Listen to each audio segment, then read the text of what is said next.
Good afternoon, everyone. We're just waiting for a few more people to be able to join, so we'll start in about a minute or two. Thanks.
Good afternoon, everyone, and welcome to the presentation, Safe Return to Campus, Preparing for Monkeypox and COVID-19. I'm Dr. Jessica Higgs, the Director of the Health Center at Bradley University and current President of the American College Health Association.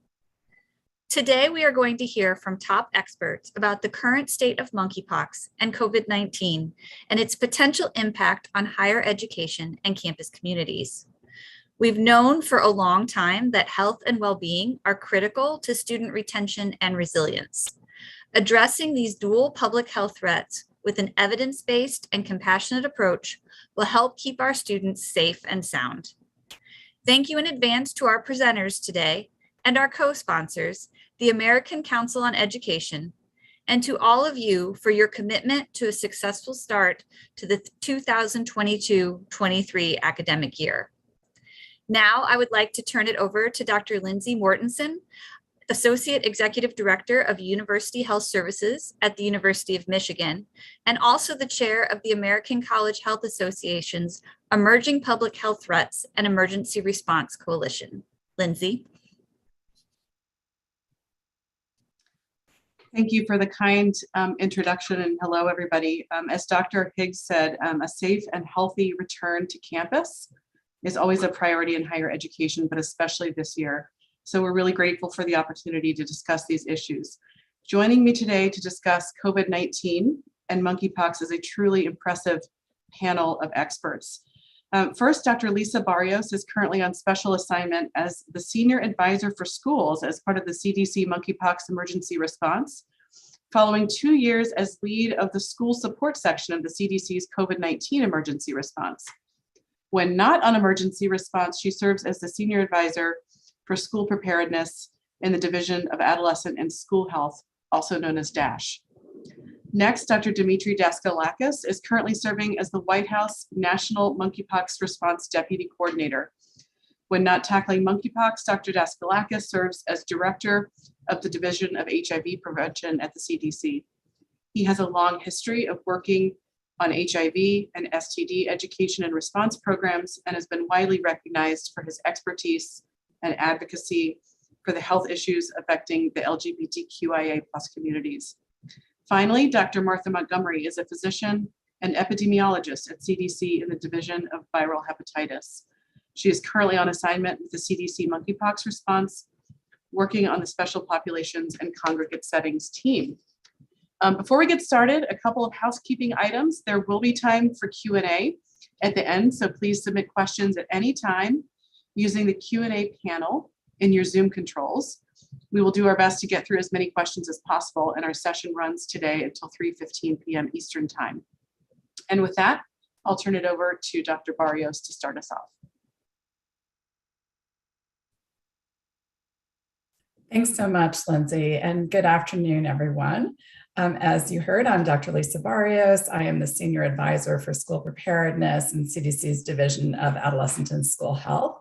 And I'm going to provide an overview of the latest CDC guidance on COVID-19 and how it applies to IHEs. Next slide, please. So the landscape has changed in the US from where we were 2 or even 1 year ago. SARS-CoV-2, the virus that causes COVID-19, will continue to circulate globally, but we now have high levels of vaccine and infection-induced immunity. In addition, we have effective treatments and prevention tools. Taken together, these things have led to a greatly reduced risk of medically significant illness, hospitalization, and death from SARS-CoV-2 infection for most people. Next slide, please. The public health approach has turned to focusing on efforts to minimize the impact of COVID-19 on the public's health and society overall. This means that we're trying to prevent hospitalizations and deaths. Next slide, please. So we've updated our guidance with the goal of simplifying our messages. In addition, we've removed guidance for many specific settings, including IHEs. Instead, IHEs should follow the general community guidance. And there's really 4 main messages in the updated guidance. These are: know your risk, protect yourself and others, take action if you've been exposed, and take action if you are sick or test positive. And although they're written at the individual level, they translate into actions for community settings like IHEs as well. So regarding knowing your risk, COVID-19 can affect anyone, but certain things can make people more likely to get very sick. Vaccination, past infection, or timely access to testing and treatment can help protect you from getting very sick if you get COVID-19. However, people who are older, are immunocompromised, have certain disabilities, or have underlying health conditions are more likely than others to get very sick. IHEs can help individuals understand if they're at higher risk to get very sick and can make sure that they are aware of the preventive and treatment options available to them. Next slide, please. We've consolidated our recommendations to help people understand the multiple preventive actions they can take to protect themselves and others. So the key protective measures to take at any time include vaccination, improving ventilation and indoor air quality, testing, avoiding contact with people with COVID-19, and following the post-exposure guidance if you've been exposed. When we recommend layering on additional strategies, especially when COVID-19 community levels are medium or high. Specifically, increasing space and distance will reduce risk. And we continue to recommend that everyone wear a mask or respirator in indoor public spaces when the COVID-19 community level is high, and people who are at higher risk or who are in regular contact with those at higher risk can also choose to wear masks at medium or even low community levels, and they should be supported to do so. Vaccines are highly protective. Oh, I'm sorry, if you could go back. Thanks. Vaccines are highly protective against severe illness and provide some protection against asymptomatic and mild infections. In addition, they provide some protection against post-COVID conditions. And IHEs should continue to expand vaccine and booster coverage. Ensuring that people are up to date with vaccination is essential to preventing severe outcomes. And we would especially like to see reduced disparities in booster coverage. IHEs can also optimize ventilation and maintain improvements to indoor air quality they've put in place to reduce the risk of germs and contaminants spreading through the air. When COVID-19 community levels increase or in response to an outbreak, you can take additional steps to increase outdoor air intake and improve air filtration. So for example, opening windows and doors, including on campus transit vehicles, and using portable air cleaners with HEPA filters. When the COVID-19 community level is high, IHEs could consider moving classes and meetings outside. IHEs can also continue or should continue to offer diagnostic testing for students and staff with symptoms of COVID-19 or who were exposed to someone with COVID-19, or refer them to a community testing site or healthcare provider, or even to use an at-home test. Diagnostic testing remains an important strategy to prevent the spread of COVID-19 and to help ensure that people at risk for becoming severely ill can access treatment quickly. Next slide, please. Screening testing identifies people with COVID-19 who do not have symptoms or known or suspected exposures so that steps can be taken to prevent further spread of COVID-19.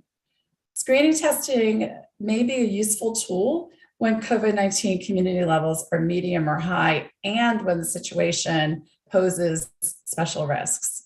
So IHEs could consider offering screening testing in response to an outbreak or at key times of year, like when returning from break, before and after large indoor events, or for close contact sports and other activities. And I just want to note that as part of our recent updates, we now call for any screening testing program to include both vaccinated and unvaccinated people. Next slide, please. Certain settings and activities make it more likely to get infected with the virus that causes COVID-19. This new webpage helps people understand how COVID-19 spreads and factors to consider when assessing if an exposure is likely to result in a transmission. Note that we're no longer focusing on the specific close contact definition of being within 6 feet of someone with the virus that causes COVID-19 for 15 minutes or more. Although that's still important for health departments who are conducting contact tracing, for the broader public and settings like IHEs, we provide information about a variety of factors to consider to gauge your risks.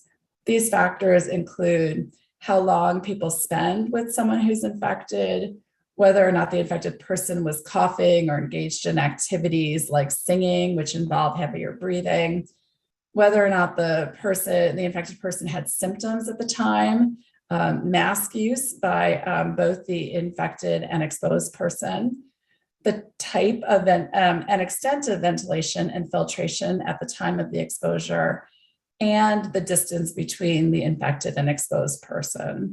So IHEs can reinforce these messages about exposure and transmission and implement strategies that help reduce the risk of transmission, such as improving ventilation. Next slide, please. So for people who are exposed to COVID-19, CDC recommends the following strategies. Watch for symptoms for 10 days, wear a mask around others indoors for those 10 days, including at home, test 5 days after the exposure or sooner if you're experiencing symptoms, and take extra precautions around others who are likely to get very sick. Note that the recommendation for unvaccinated people to quarantine has been removed. Everyone, whether up to date on their vaccinations or not, should mask around others when they've been exposed. And IHEs can share and reinforce these messages as well. Next slide, please. CDC continues to recommend that all people with COVID-19 should isolate for at least 5 days, followed by wearing a high-quality mask around others through day 10. A testing strategy can be used to shorten the length of time. Masks should be worn around others following isolation. Please consider that there might still be a need to offer some sort of isolation housing to minimize the risk of spread on campus. Relatedly, consider options for students to attend classes remotely during that 5-day period, or otherwise stay up to date with their classwork during that time. Next slide, please. Oh, that is not the right one. So in summary, at all COVID-19 community levels, IHEs can promote equitable access to vaccination, ensure access to testing, including through point of care and at-home tests, maintain ventilation improvements, and facilitate options for isolation among people who test positive. When the COVID-19 community level is medium or high, IHEs can consider implementing screening testing when situations pose higher risks. And when the COVID-19 community level is high, IHEs can support universal indoor masking in public spaces on campus. Thank you. And now I'll turn it over to Dr. Demetre Daskalakis to talk about monkeypox. Thank you so much, Lisa, and thank you all for joining. Excited to talk to all of you and enthusiastic about your interest around monkeypox in your institutions of higher education. So I'll start with probably the most important thing to know, that the risk level in institutions of higher education is extremely low. With that said, we recommend that colleges and college students are really mindful of signs and symptoms of monkeypox, and that you all are very aware of the populations who are overrepresented in this current outbreak, because those populations are also a part of your campuses and your higher education institutions. So specifically, there have been 15,909 cases of monkeypox so far in the United States. Well over 95% of them are among gay, bisexual, and other men who have sex with men, and also a small proportion are transgender and other gender diverse individuals who also have sex with men. So though the message is that risk is low or extremely low in the institutions of higher education, it is also important to realize that in your institution, you actually have populations who could benefit from very clear messaging. And I think we'll be able to provide that for you when we talk a little bit about some of the materials that have gone online, specifically about how to mitigate or reduce risk.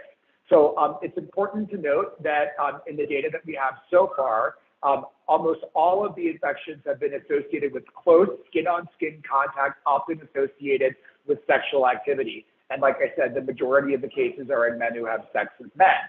So it's important to think about that as you think about messaging to your population, as well as other plans to make sure that you are creating awareness with our support without creating anxiety beyond what is necessary. So I'll also say it's important, though I come right after Lisa, who did a great job talking about COVID, this is not COVID-19. This is not a virus that transmits through the airborne route. It is transmitted through prolonged skin-to-skin contact. So I like to think about it in a couple of ways. How does it actually transmit? Like, what are we actually seeing from the epidemiology?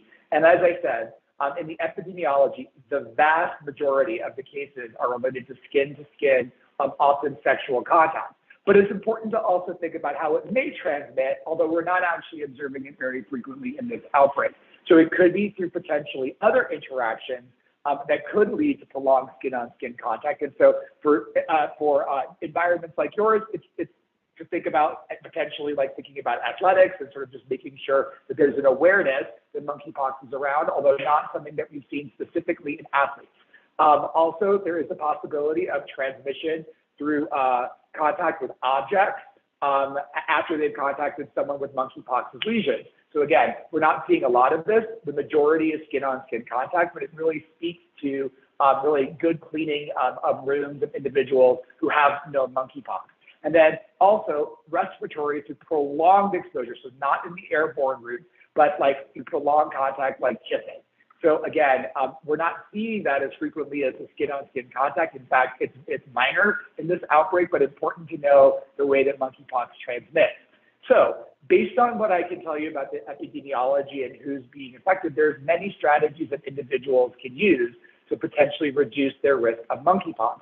The first is to reduce the risk of monkeypox exposure. And that has to do with really clear guidance that is available from the CDC around safer sex and safer gatherings practices. So really focusing on strategies that people could use to reduce skin-on-skin contact, and also clear advice about the role of a condom, which could help with transmission, but is not enough to help by itself, since it doesn't always cover the skin necessary to prevent transmission. Outside of the behavioral changes that are recommended, and I think also I'll refer you to the CDC website that actually shows really significant changes in behavior over time. The other strategy that's really important is vaccination. I'll start by saying that there is no need for widespread vaccination for monkeypox right now, nor is there a need for widespread testing among students and staff of institutions of higher education. But it is important to remember the folks who could benefit from vaccine. And there are a couple of sort of categories. One, anyone who's been exposed to monkeypox could benefit from a vaccine. So if someone has a known exposure, they should be referred for vaccination because it can be used as post-exposure prophylaxis to prevent getting monkeypox after an exposure. It is also indicated for some gay, bisexual, and other men who have sex with men, as well as transgender or gender diverse individuals with some behavioral risks, specifically if they have multiple partners or if they've had sex in a couple of weeks prior to presenting for a vaccine in environments, whether it's jurisdictions or other, where they could potentially have been exposed to monkeypox without being aware of it. So it's really important to remember that there's a group for which vaccine is recommended, but to also remember it is not something that's recommended widely at this time. So it is important to make sure that, that institutions of higher education are aware of vaccination strategies that are in their area. Often that means connecting to local health departments or medical providers. I'll say that we have made some really significant strides in vaccine availability. So what was a very scarce resource is becoming significantly less scarce. And so it's really important that that's part of the messaging to students, especially if they are in the groups overrepresented in this outbreak, as I mentioned before. Additionally, in terms of testing, it is worthwhile for institutions of higher education to communicate with commercial labs. We have 5 commercial lab chains that, as well as public health departments, that make monkeypox testing available. Some of these chains are very well known to you. They're large chains. And again, the health departments are also doing testing in various different environments.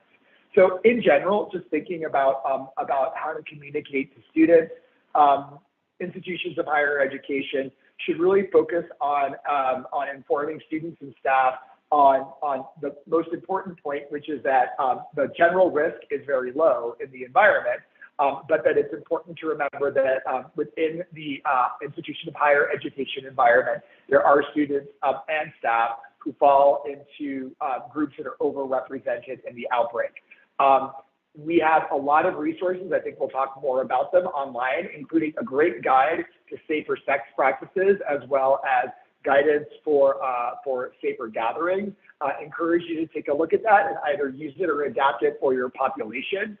It is also important, especially in the health environment, to recognize symptoms of monkeypox.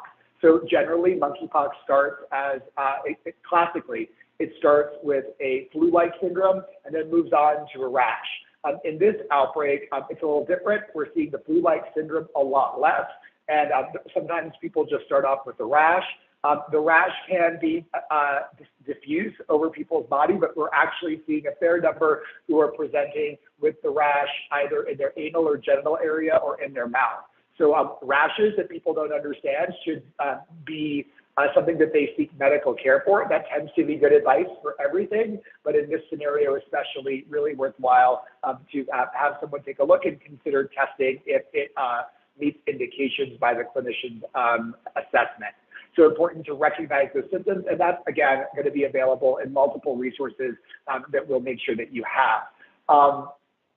It's also important to really inform your students and your staff about communicating well with your campus health centers. And so if somebody has an infection or is concerned, it is worthwhile to inform them that they should inform you so that you can participate in what may be some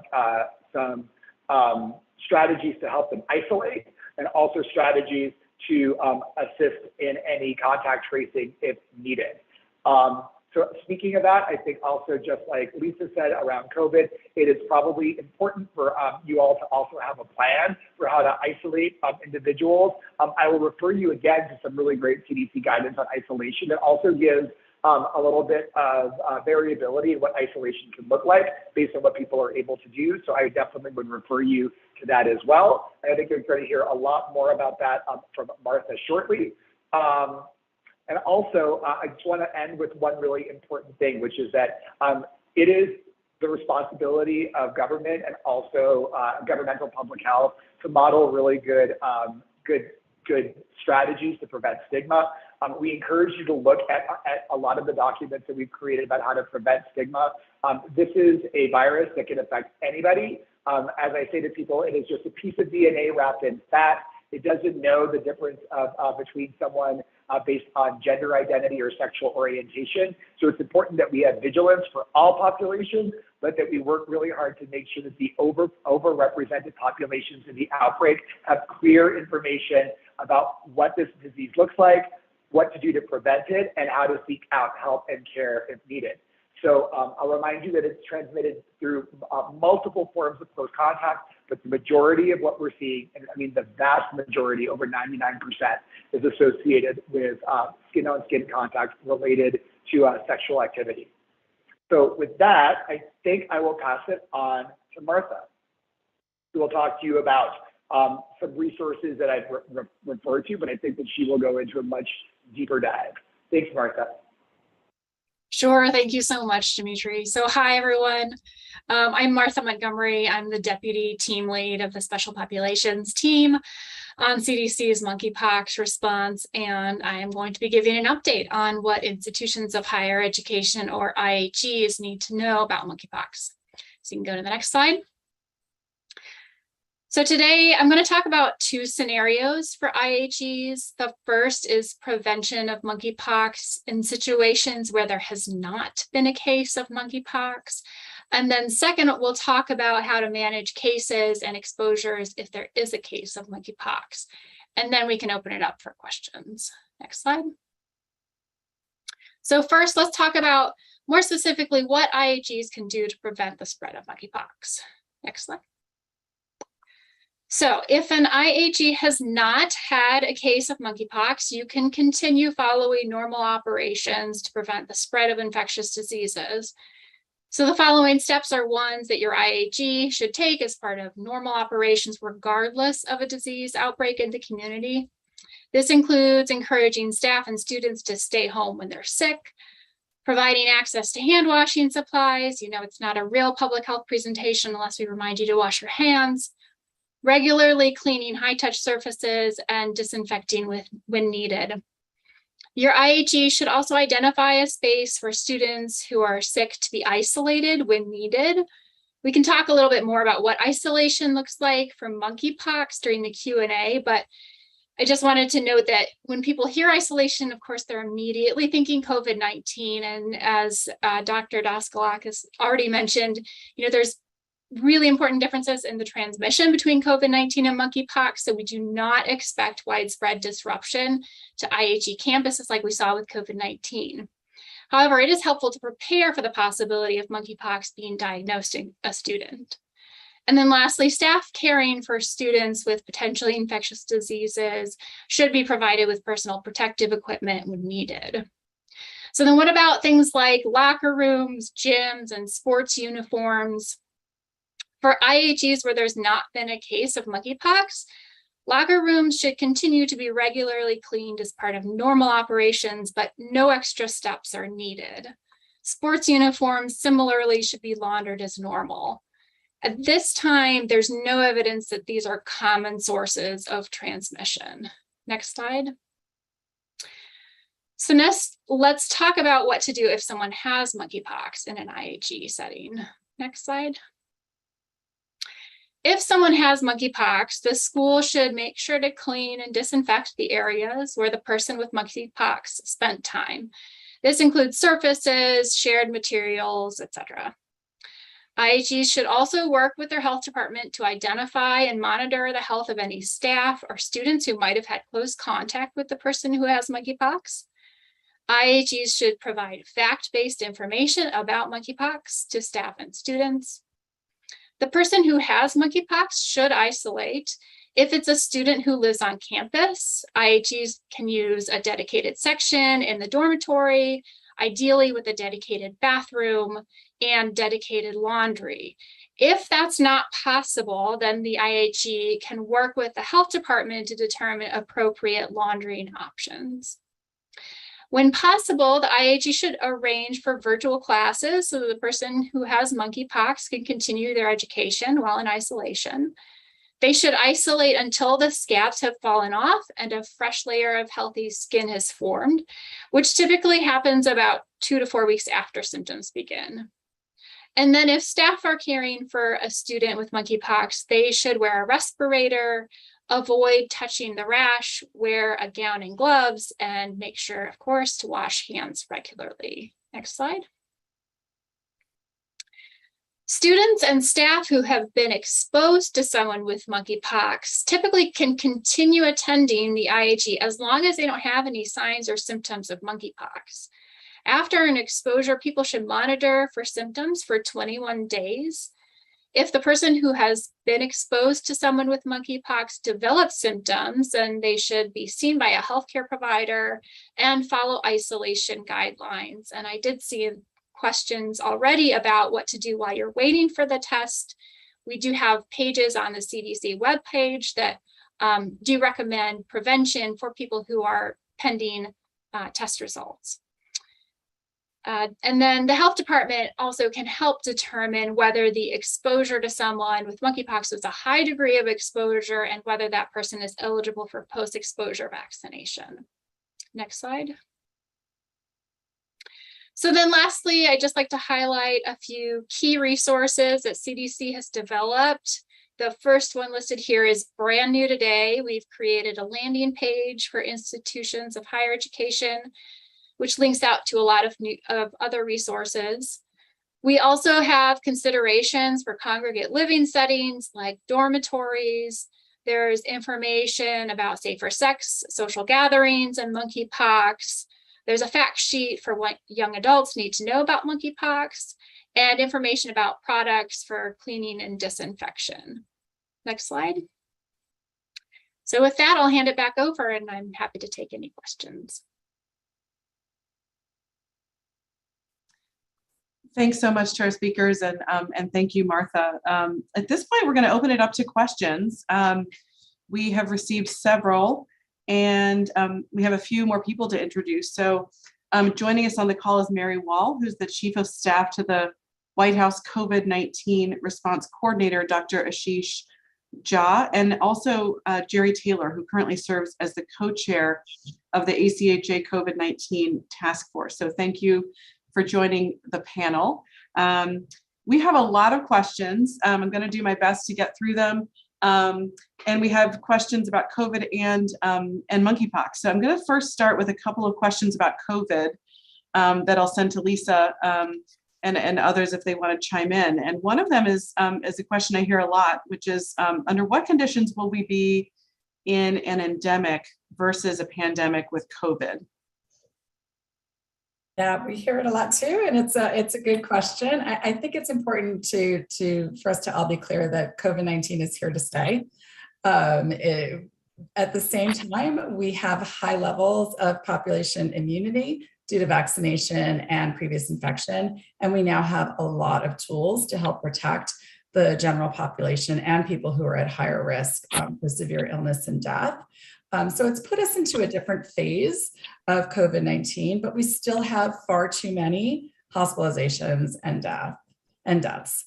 So living with COVID-19 is still going to require us to use everything that we've learned. We can't sort of move away from all of those tools that we have learned about at this point. That means we put our proven public health strategies in place when they're needed in order to prevent severe illness and death. We stop our hospitals from becoming overwhelmed, and we protect society. Using the COVID-19 community levels, following the layered prevention strategies like staying up to date with vaccinations, wearing a mask when it's recommended. All of those things can help us prevent COVID-19 from significantly disrupting our daily lives. Thanks, Lisa. And a timely question about the bivalent COVID booster. When do we expect that to become available? for the under 30 crowd was the question. Right.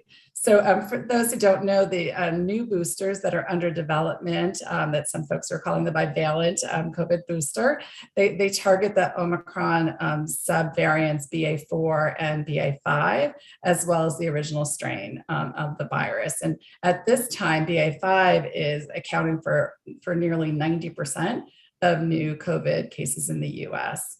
So both Pfizer and Moderna finalized their submissions for emergency use authorizations for their new bivalent boosters to the FDA this week. And potential FDA authorizations are expected shortly. So following that authorization, CDC's Advisory Committee on Immunization Practices will convene to discuss potential recommendations. In fact, a meeting of that advisory committee was just scheduled for the end of next week. And administration of any new booster can begin after CDC officially recommends that happen. But it's possible that those new bivalent boosters will start shipping out to states next week. I want to say that the US government has purchased enough booster doses to ensure a robust and complete national vaccination campaign through the fall and early winter. And while everyone ages 12 and up will be eligible for at least one of those new boosters if they've completed their primary series, jurisdictions have been encouraged to prioritize which sites will be first to receive doses based on considerations such as location and access to a range of populations, like both urban and rural communities that might be disproportionately impacted, and ensure that distribution to those groups is as equitable as possible. And then also to prioritize their ability to reach people who are at highest risk for severe COVID-19. So for example, older adults, long-term care facility residents, people with certain medical conditions. But we expect that this is going to roll out pretty quickly, and there is plenty, there should be plenty available to get to the younger populations. Thanks, Lisa. We have a number of questions about monkeypox. So I'll shift gears for a minute, but we may come back to COVID and talk about some of the sort of the intersection between these two. One of the questions is just about the name. And so this is for Demetre or anybody else. Do you expect a renaming of the monkeypox virus? Is there any visibility there? So there's definitely something that makes us think that it's going to happen. I think first they've already renamed the clades. So rather than sort of basing the clade name, so clades are sort of like the subtype kind of the virus that we're dealing with. And so rather than going by geographic names, they're clade 1 and clade 2. Martha may say more to that in case I have them have that correct. But that part's done. The WHO is crowdsourcing names for the virus. So if you actually look on the WHO website, you can submit your own name for it. I think that they're going to be sort of going along conventions in terms of what the name should be. I think that definitely there are some stigma elements to the name monkeypox that are specific to the US that may not be appreciated in other countries. So I think that there's a lot of good conversation happening, and it's a watch this space. My crystal ball doesn't tell me what it's going to be, but it seems as if WHO is moving in that direction. Martha, anything that I missed? Just that my favorite suggestion so far is Poxy McPoxface, so you can vote for that one. I was going to vote for NSV 2022, No Summer Virus 2022. Seems like it captures it pretty well, but I'll defer to you. I think a related question is just about the acronym. You know, I see that the American Academy of Family Physicians is using MPV to align with, you know, HPV, HIV, other common viruses that we test for. That's what we're using right now at the University of Michigan. But I know there's no single right answer here. Any preferences on the acronym? So it's so complicated, and I'm hoping that the WHO and if they move in a direction breaks the tie. I'll tell you. So NPX has an issue because I think it conjures like another product that is, I think, a rifle. So some folks don't like NPX because of that. NPV has a little complexity. I think we use it as well, but very frequently, because I think sometimes, though it's not a virus you're worried about so much, I think that's also the abbreviation for metapneumovirus, which is like a respiratory virus that can cause wheezing. So I think that it's like stupendously complex, and hoping that we get clarity if it's renamed. But I think if people know that if you're talking about MPV right now, we know what you're talking about, and you're probably not talking about metapneumovirus. So I think that that's fair, since that's not a very common one. But definitely all that viral taxonomy, all the sort of nomenclature is complex. And so we're sort of watching WHO with a lot of interest. That's really helpful. Demetre, you talked about the vaccine and not necessarily thinking that there would be a really wide vaccine strategy. There's a question about, though, whether we expect the vaccine to be available to a wider patient population at the pharmacy level, or where will it stay, with health departments? Great. So I think a lot of those conversations from the perspective of like pharmacists and other providers providing the vaccine are happening. Right now, the health departments really are the ones who receive the vaccine, but they're also able to do some placement. So it's not always just living in their public health clinics. Sometimes they're able to sort of give vaccine to community-based organizations and other clinics. There's also, importantly, an allocation of vaccine that's going to community health centers. And so some of the community health centers through HRSA are going to be accessing vaccine directly from the Strategic National Stockpile, as opposed to through the jurisdiction. And that also is important because it touches Ryan White. So that's also an environment where individuals living with HIV, many of whom, in the Venn diagram of populations overrepresented in this, seek care. About 50% of people living with HIV seek care in Ryan White environments. Thank you. There's a lot of questions about exposure risk, and Demetre, you addressed this, and so did you, Martha. But certainly among some of our students and families in the higher ed setting, we hear concern about sharing rooms in residence halls and sharing bathrooms, sharing pens and pencils, that especially with this fomite risk. I think I heard you say, Demetre, that this seems relatively low at this point. But how would you talk about this in the higher ed setting, where there's just concern about these shared services and high touch services? Right. So I'll start by saying some of the habits learned from COVID are habits that we should pull into our daily lives, even during monkeypox. And again, it cannot be possible to do a public health conversation without talking about hand hygiene. Let's do it twice. So that's going to be a really important piece of the story. I think that, realistically speaking, the sort of ambient environment is different than the environment when you actually have a known monkeypox case. So I think that that's sort of the important message. That sort of, going about your life as normal is right, because you're not surrounded by monkeypox every minute or a high proportion of monkeypox. It's a little different in COVID. Like when people have a surge of COVID, there's a lot of COVID around. Not to say that you can't have a surge of monkeypox, but that's not what we're seeing. And so we've been responding to the epidemiology as it happens, and then prognosticating a little bit. And right now, I don't think we're prognosticating anything to the order of COVID, and it's also not as infectious. So I think that though, the object or fomite risk is something that's on the list, it's not how we're seeing it transmitted most commonly by any stretch of the imagination. So it's a close skin-on-skin contact, often in sex. But I'm going to see if Martha wants to add anything to my perspective. Yeah, I think what you mentioned earlier when you were presenting is super helpful. I think, we can talk about the potential modes of transmission, but what helps to have these conversations is to put it in context, because not all forms of transmission are equivalent at all. And I think this is an area where we're learning very rapidly about transmission. So what we know today is different from what we knew a month ago. And what we know a month from now is going to be different still. So we're learning a lot, but we do know, there have been published studies that Demetre mentioned, and we're keeping very close eye on the cases that are being reported.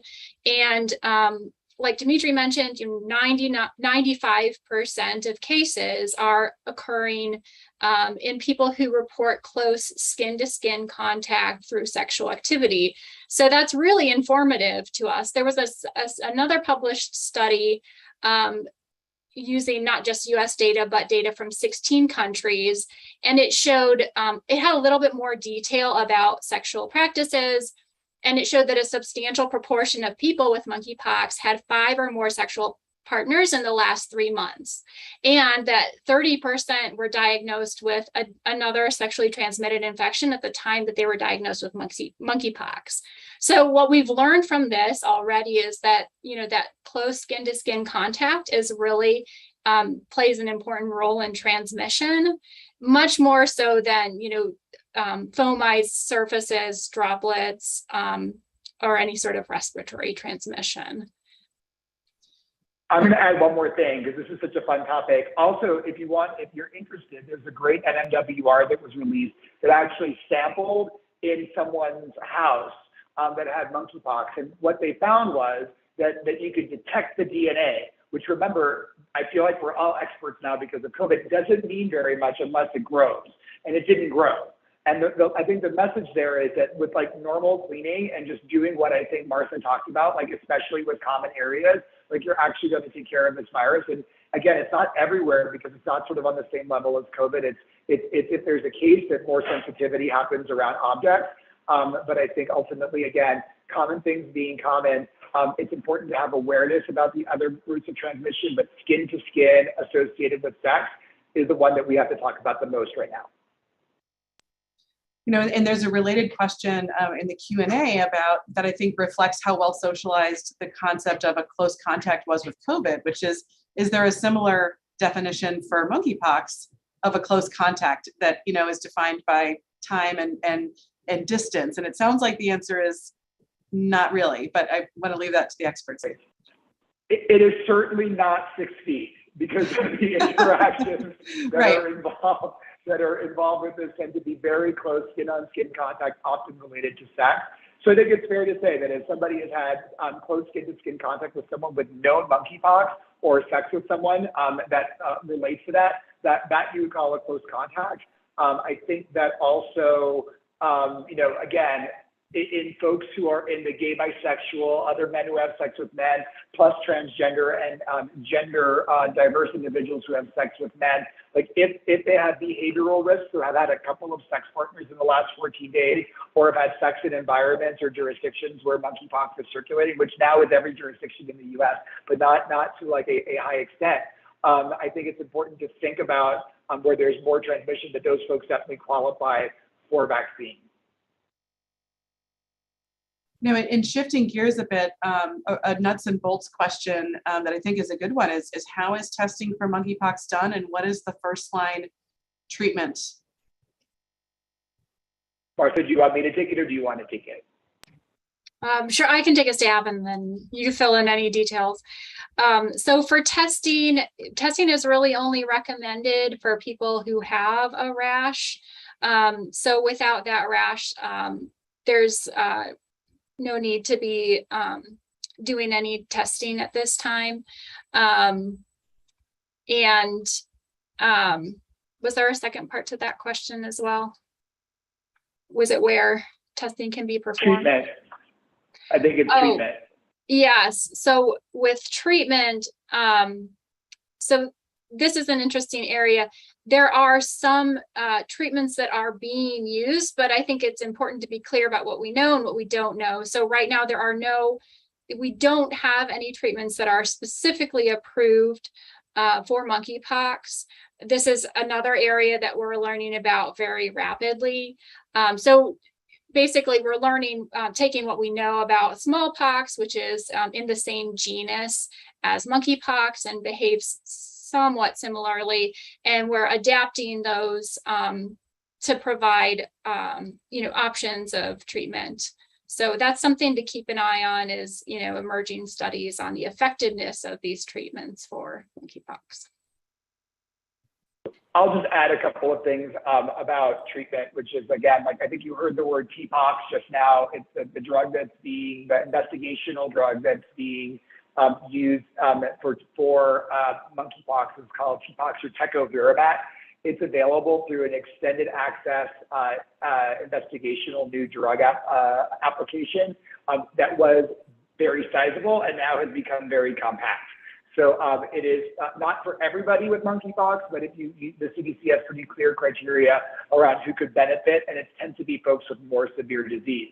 With that said, what we do know is individuals who have pain related to monkeypox lesions, and sometimes the pain in the mouth or potentially in the rectum can be pretty intense, that pain should be treated very well because it is sometimes out of proportion to the appearance of their rash. So that I know is a little bit medical, but it's a part of the treatment strategy for monkeypox, not only thinking about using this investigational drug. And footnote, there's studies that are coming starting September 9th that folks may qualify for. So look out for that in your area as well, and maybe even in your academic institution. But then also really close attention to comfort and symptomatic treatment is important. Thank you. Martha, there are several questions about laundry, which of course people in higher ed think about a lot with congregate living facilities. Do we have data about temperature of the water and whether washing machines need to be treated with anything in particular in shared laundry settings? Yeah, one of the fortunate things about monkeypox is that it is pretty sensitive to cleaning products and detergents. So just standard detergent and warm water is very effective at killing the virus. So once the laundry has been cleaned, you're good to go. It's important that when possible, make sure not to try to shake out the laundry or in some way disrupt if there's any of the scabs or body fluids that have gotten onto the laundry and dried out. If you shake them, of course, they're going to get out into the air and they could be inhaled that way. That's kind of a theoretical risk, but something to avoid when doing laundry. Thank you. I want to switch gears for a second to talk about communication to communities and students in higher education and supporting students. There is a question about, do you recommend sending communications about mitigation efforts to students that are specific to monkeypox, and how do you avoid panic and communicate the appropriate risk, especially as we're coming out of a prolonged COVID response? Kind of two-part question. So I can start and say that I think since this is declared a national public health emergency, but that doesn't mean that it needs to create anxiety across the whole nation. What it needs to do is create awareness. And I think that the right strategy, which is what CDC has used, as well as sort of other folks in sort of the governmental public health responses, to really give clear information about how monkeypox is and isn't transmitted. Which I think is available in the resources that Martha shared, but then also work to make sure that populations who could benefit from the more biomedical interventions, like the vaccines and the testing and the treatment, are aware of how to get them. So I think that there's a strategy, and also that everybody. Again, like a rash you don't understand, it's always a good time to get assessed. And that message, I think, is really important, along with the information that this is not something that you're going to get by walking by someone in the cafeteria or sharing dorm space with most people.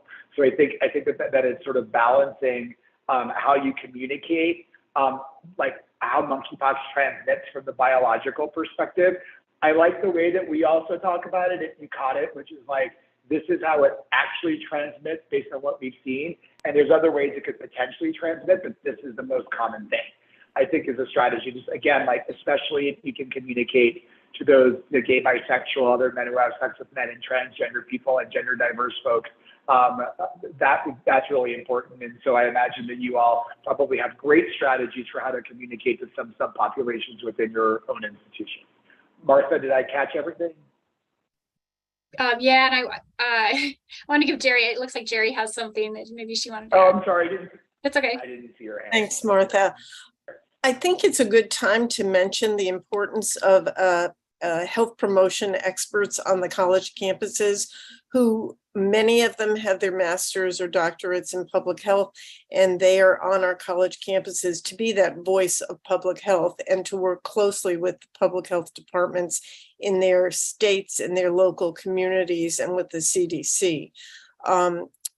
ACHA has put out a toolkit for student ambassadors for COVID in terms of how to produce materials that will make the information clear. And I loved what you showed first. I think it was you, Lisa, on the simplifying the message. I think that's really essential.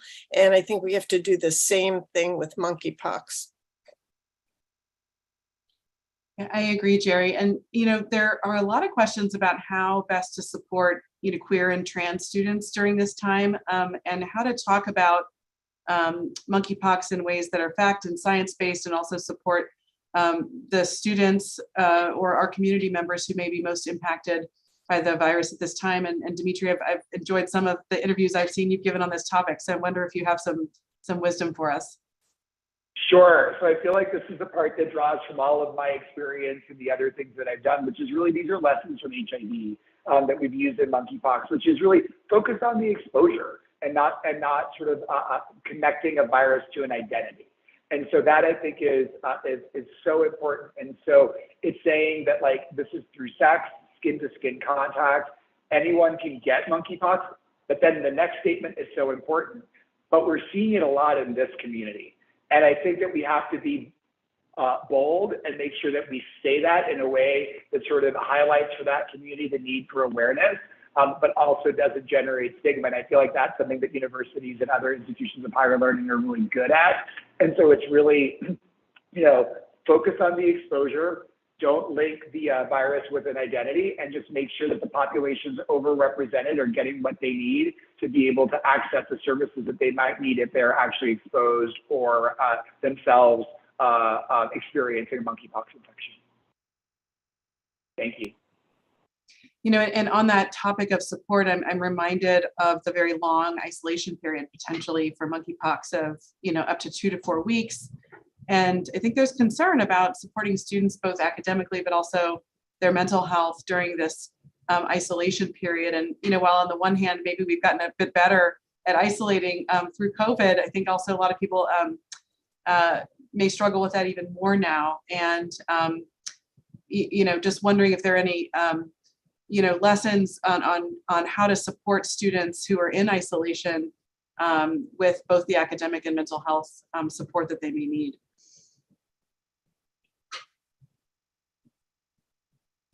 So I can start. Martha, you can go first. Yeah, I mean, I just think it out. Everything that we learned from COVID-19 is still applicable here. If that's a silver lining, it's hard to say, but, we've learned a ton about how to support each other during periods of isolation. And so all of those lessons, are still applicable here. I think it is kind of a tough thing to hear that it could be up to 4 weeks long. And, we recognize how challenging that is and how it's not necessarily feasible. So, under CDC's webpage, there is information specifically for people if you have been diagnosed with monkeypox about kind of like a good, better, best approach to isolation. So, understanding that if you can't literally stay in a room for 4 weeks, here's what you can do to protect yourself and people around you. I would also say that the ACHA guidelines also have a lot of information on supporting the mental health needs. We know how difficult it was for our students. So to go to 4 weeks is going to be very, very difficult. And I think we have to rely on our counseling centers and our staff on those campuses to rise to the occasion, as they have done. They've gone to some telemedicine, telemental health, and I think that's been really extremely helpful.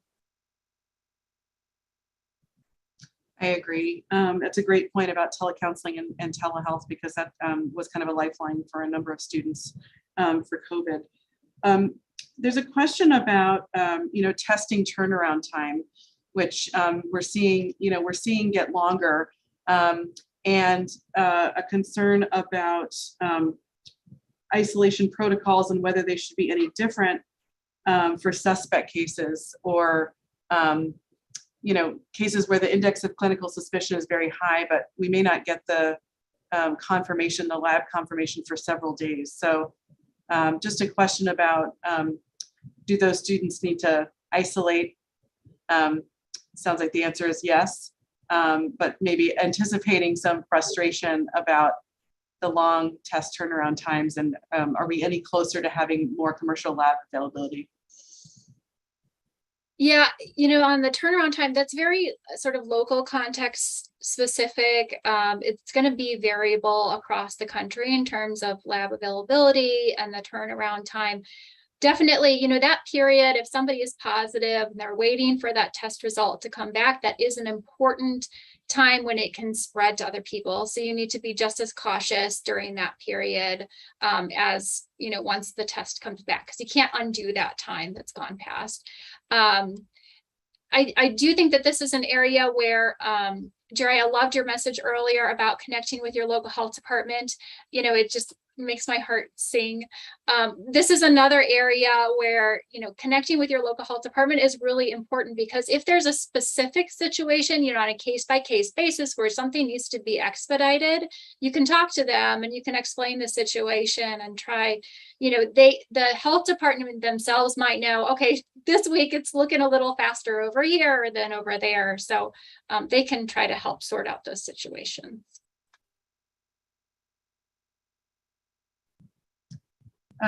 That's great. Thank you, Martha. There was a question earlier about FERPA and HIPAA and need to know, who has a need to know on college campuses. And,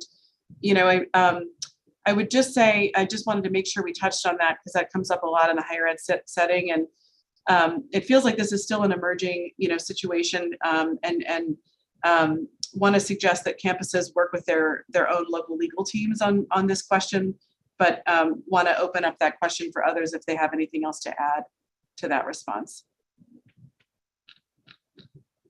Jerry. I think we just have to be particularly careful with this population that is at highest risk for monkeypox. We've got to be able to protect privacy and confidentiality concerns. So yeah, definitely consult with your legal counsel on your college campuses. And this is an ongoing issue that will be need to be addressed. Great. And another question about isolation.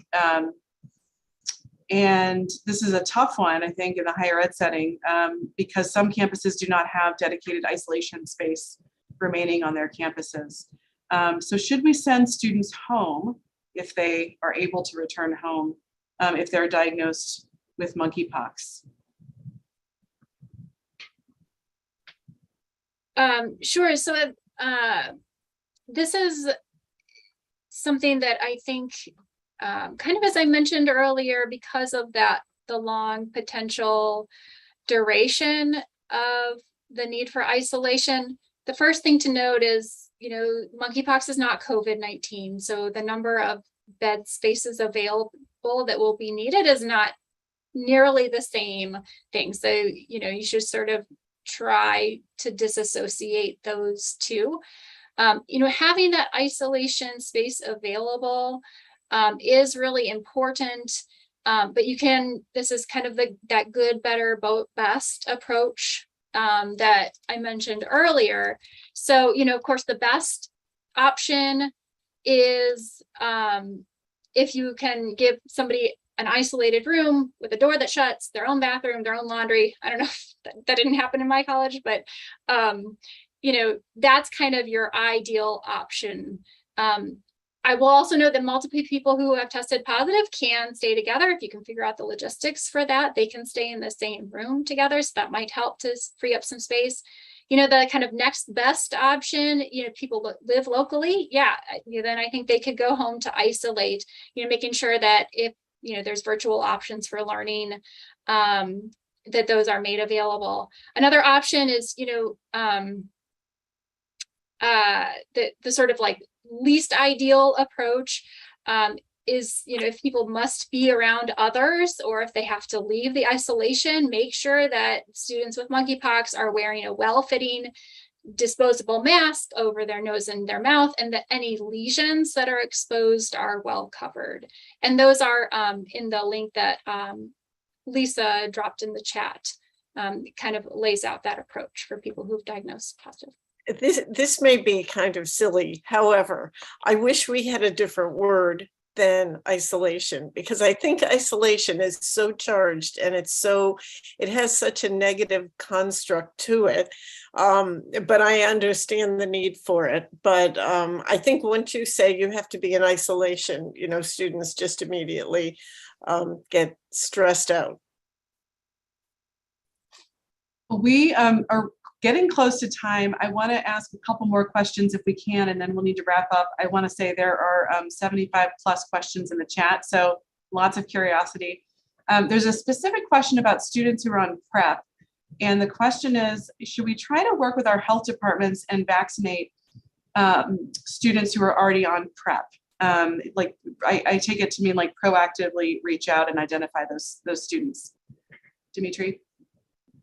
So that's a good Demetre question for sure. So I think really watch the space around guidance for vaccine. I think one of the really important sort of things that are being discussed is really, now that there's more vaccine supply, is the stance going to be different than this current stance? It's kind of like this extended post-exposure prophylaxis based on theoretical risk, and like, will it potentially move into vaccine prep for monkeypox?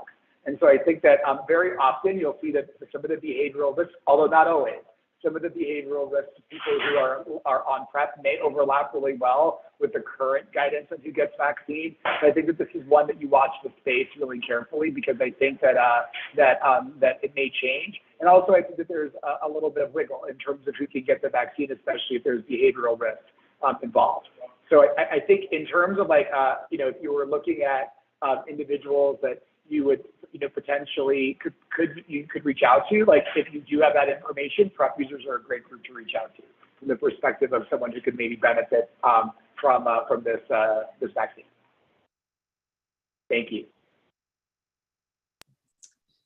And maybe one last question just on PPE. This might be one for Martha. What PPE is necessary or required or recommended? We mentioned masks a few times. I'm thinking about all the PPE we've used from COVID and probably all have still an inventory and supply. So what are your thoughts there? Yes, so for somebody who is diagnosed with monkeypox, I did see some questions about, why recommend a mask if it's skin to skin contact. So someone who has monkeypox, if you do have to leave isolation, we do recommend wearing a well-fitting mask. That's because of that potential for respiratory secretions to carry the virus and to get onto surfaces. And, I think we've all watched videos from COVID about people singing or talking, and just how much we don't realize those respiratory droplets are being shared if you're not wearing a mask. It's different for staff members or someone who's taking care of a person with monkeypox. That's where the PPE comes into place. PPE is meant to protect the wearer. And so that is where, a respirator and gown, gloves is recommended. The things that I had listed on the slide is recommended if you're around somebody, taking care of somebody who has monkeypox, to prevent transmission. Well, thanks, Martha. And thanks to all of our speakers today and experts. I wish we had 3 more hours. We have just a couple minutes, and I just want to give all the speakers a chance for a final word if there was anything that you really wanted to get across today that you didn't have a chance to share already. Lindsay, I'll take a moment if you don't mind. Sure. Hi, everyone. Nice to be with you. The only thing I wanted to add, in addition to the great information that you've heard today here on monkeypox, is I know Lisa started by talking about continued mitigation efforts against COVID. You all certainly have done heroic work over the last 2 years in making sure your campuses can remain safe and open for students. And I know particularly college health professionals, it has been quite a slog over that period of time. So I really just want to say thank you first and foremost. And I want to follow that up, as Demetre had mentioned, that monkeypox is not COVID-19. This is a different phenomenon than we experienced. And I know it can be triggering for a lot of people because there's been so much that we've had to do. But I would just really encourage everyone, as I know you already are, to really gear up and get ready for the new booster shots that we hope to be available in September. Again, all pending authorization from the FDA and recommendations from the CDC. But pending that availability, we really do hope that there can be another moment this fall to have a real full and robust push on making sure that students, staff, and faculty are up to date on their COVID-19 vaccinations as well. And we'll be distributing additional information about that. We encourage you to look at that as it comes out. And as Lisa had mentioned, and I believe the link has been dropped in the chat too, but the landing page for institutions of higher ed for the CDC on monkeypox is live. And we really hope you all will take advantage of those resources to be prepared as well. Thank you. Thanks, Mary. We've posted a lot of links in the chat where you can find more information about monkeypox and COVID-19 that are relevant to colleges and universities. And we'll be posting those to the ACHA page, and we'll also be posting a series of FAQs and considerations soon. So on behalf of ACHA, thank you to everyone. Thank you all for joining us for this important conversation today.